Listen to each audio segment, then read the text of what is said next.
Ba't ka huminto? Hindi kasi, akala ko ayaw mo sa akin. Hindi ko akalain na pag-asa pala ako sa'yo. If you love someone, you have to learn how to fight for it. Na mas okay pang ma-reject kesa magsisi sa huli. Because of your insistent public demand, Real Talk Darbs is gonna be reacting to Ryan Bang and Yeng Constantino love story. Nagsimba pa tayo together, tuwing ko. Pero hindi kita binasti. Naiiyak ako sa sarili ko na hindi ako para sa'yo. Parang yun yung naramdaman ko. Binahal naman talaga kita.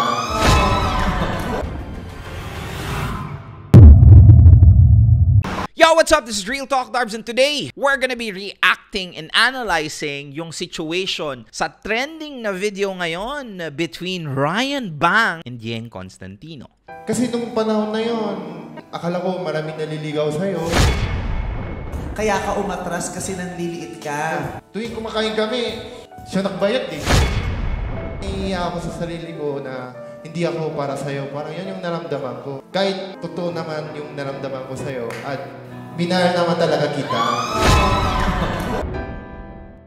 And for sure, rami kayong marirealize regarding pagsisisi, regarding dun sa mga maling akala, at regarding sa mga bagay na dapat mo palang ginawa ang nahuli.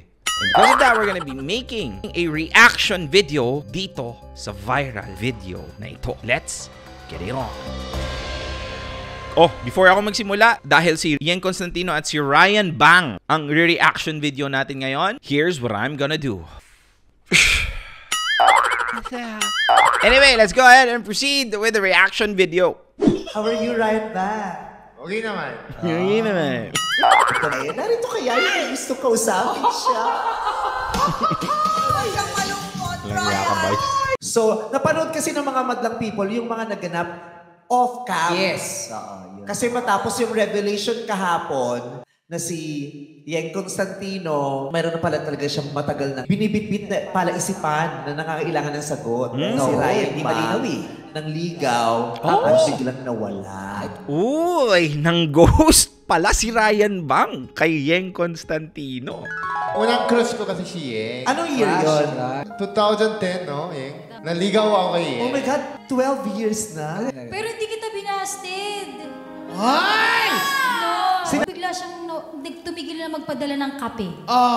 Ay, ginost mo. Sa TikTok, punong-puno. Tapos, Nagkalat. oo, nagkalat yung video na na nag-usap silang dalawa. Tapos rinig na rinig yung sinabi ni Yeng na, at least okay na ako ngayon. At okay na tayo. Naiintindihan na kita.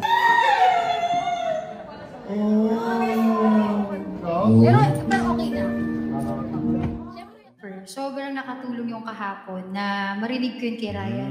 Pero palang ganun na mayroon kang point of view, pero pag narinig mo yung person, ay, doon pala siya nanggaling. So I think this should be lessons to everybody. It doesn't mean if it's just your truth, that is the whole truth. Because there are different truths on different perspective. So it's very important for you to know the different side of the story. It doesn't mean that if it's your truth, it's basically is the only truth. Kasi hindi mo alam kung ano yung nangyayari doon sa kabilang party. Sabi kanina ni Ryan sa opening, hindi raw siya nakatulog kagabi. Ba't hindi ka nakatulog? Uy.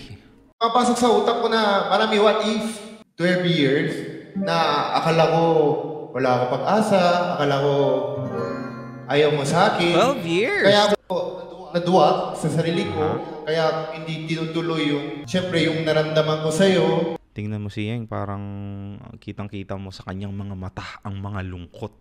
Kasi nung panahon na yon, akala ko maraming naliligaw sa'yo. Yun talaga, minsan, we create our own enemy. And most of the time, the things that we think is the truth is not really the truth. Madalas, nasa utak lang natin yun. Guni-guni lang natin yun. Oh, sabi ni Ryan, akala ko nililigawan daw siya ni Richard Poon.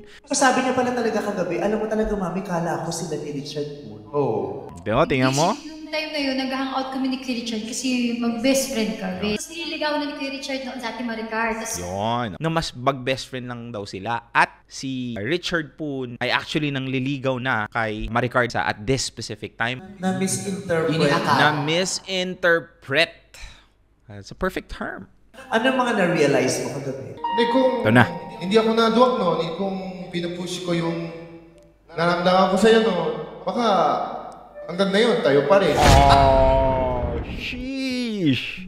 You see, guys, sabi nga nila, I'm a lover, not a fighter. But to be honest with you, with this type of thing, you're supposed to also be fighter. Because if you love someone, you have to learn how to fight for it. Kung kumain tayo sa Serendra, gusto ko talaga mag-libre sa pamilya mo.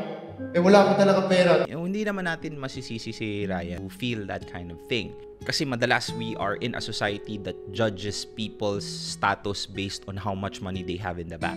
So hindi mo siya masisisi doon. Pero may message to Ryan if you're watching right now or mga katulad ni Ryan, know that there are still women out there who doesn't even look at your bank account, who just basically is looking to the goodness of your heart. Kahit hindi ka gwapo, kahit hindi ka mayaman, basta pinakita mo yung tunay mong hangarin at pagmamahal sa isang babae. Sa totoo lang, nakakagwapo yun. So, Grabe, nakikita mo talaga yung ano ko sa mukha ni Ryan, parang naluluha. maliit ko sa sarili ko. Maliit na Tapos, yung sarili niya. inaya mo ako yung concert mo sa... Aliw. Ayun, Aliw TF-Stars. Naghirap pa ako sa Goche ni Mami. Binigay ko pa sa'yo ng bulaklak, di ba? Natanda mo yan lahat. Ako, natanda ko lahat eh. Naiyak si Yeng. Naghinto lang ako kasi akala ko talaga ayaw mo sa akin. Ngayong araw, gusto ko talaga mag-sorry sa'yo na hindi ko akalain na may pag-asa pala ako sa'yo. I don't want to be in a situation of Ryan Bang right now. Alam mo bakit? Kasi I'd rather be in a situation where I tried and I got rejected than assuming and not trying that maybe tong tao na to hindi ako gusto kasi wala akong pag-asa, and then years later you realize na meron pala. That would hurt more than the rejection. And maybe this happened for us to be taught a lesson na mas okay pang ma-reject kesa magsisi sa huli. Nanliliit ka sa sarili mo. Parang nahihiya. Kaya ka umatras kasi nanliliit ka. Kasi tuwing kumakain kami, siya nakbayad eh. Hindi ko kaya BGC Mami. Di ba? I mean, so humble. Wala lang, naalala ko lang yung mga panahong ganun din tayo. Hirap na hirap kang... I mean, lahat ng lalaki dumadaan sa ganong sitwasyon. Kaya napaka-special na makatagpo ng babaeng tanggap ka kahit ganun ka. Maybe because Ryan did not trust Yeng enough. Iiyak ako sa sarili ko na hindi ako para sa'yo. Parang yan yung naramdaman ko. Kahit totoo naman yung naramdaman ko sa'yo at minahal naman talaga kita. Talagang napaka-importante na maintindihan ko yung side mo. Siguro yung side ko naman. Yeah. Nung time na yun, akala ko naman na-artehan na si Ryan sa akin. So parang siguro napagod na si Ryan sa kakaantay. This is the importance of communication. If you think about it, if just these two people just sat down and tell what they felt to each other, I mean, things I think would have been way, way different now. And this is not me trying to judge both of these people because at the end of the day, I could have done the same thing if I was in Ryan's situation. Gusto kong malaman nyo na maybe the only time that we may be able to get something from situations like this is have the courage to sit down and talk about what you really feel. Sometimes it's not really good reading between the lines. And it's better to have the person spell it out for you. Nakikita mo yung mukha ni Ryan talagang nag-iisip ng malalim. Isang song na medyo pinagugutan talaga ng mga pinagdaanan ni Emin. Ni Ryan. B-A-B-A-Y. Paano yun? Pwede mo naman akong i-text, pwede ka rin namang tumawag, pero bigla kang nawala. Sana nagpasabi ka man lang. Ang dali kayong magsabi ng babay, B-A-B-A-Y. Hindi ko magandang kanta yun para sa mga na-ghost din, di ba? Alam mo, sobrang swerte kung sino man yung makakatuluyan mo. Yung thing na nagustuhan ko sa'yo nung time na yon is yung pagiging lakas ng loob mo. Huwag kang mawala ng confidence. Wapo ka kaya? Ano ba? Ang swerte daw nung mamahalin. Me when Yeng Constantino say I'm guapo. Dito sa nangyari sa kanila, nakita natin na yung kahalagahan ng communication. What did I say? Tama ka, Maring Ami! Balik mo na yung face-to-face. Daming learnings to.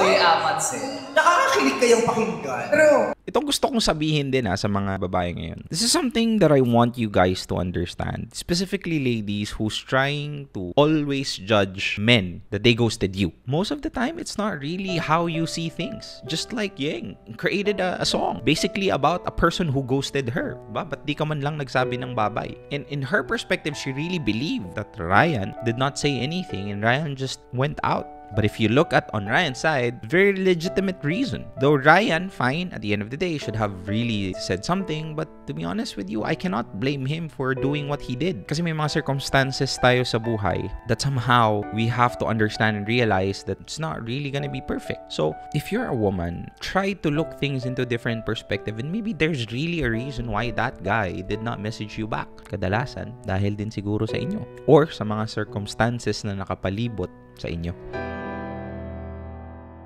Real talk.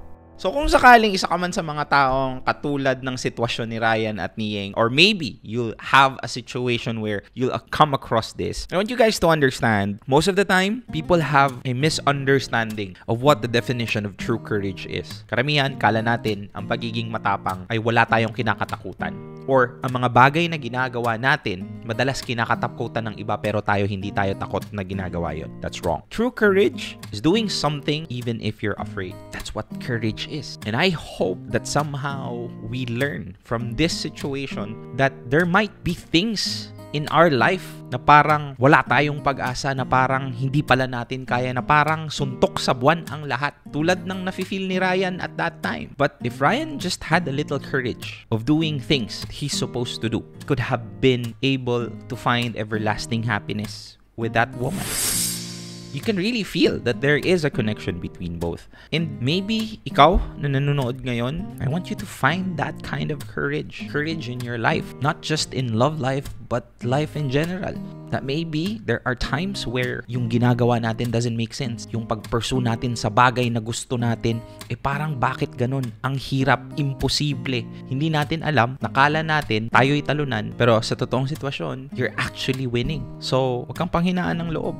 If there's one thing that you should be fearing the most, it's regret. To be honest with you, to fail is already an answer.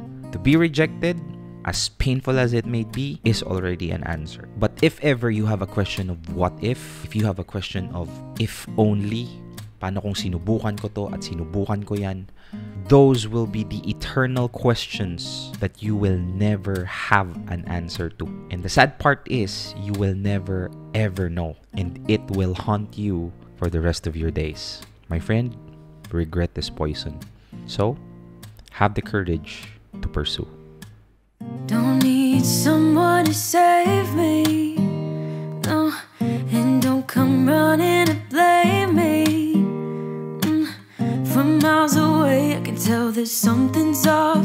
The way you look and how you pause when you talk, I think I said enough.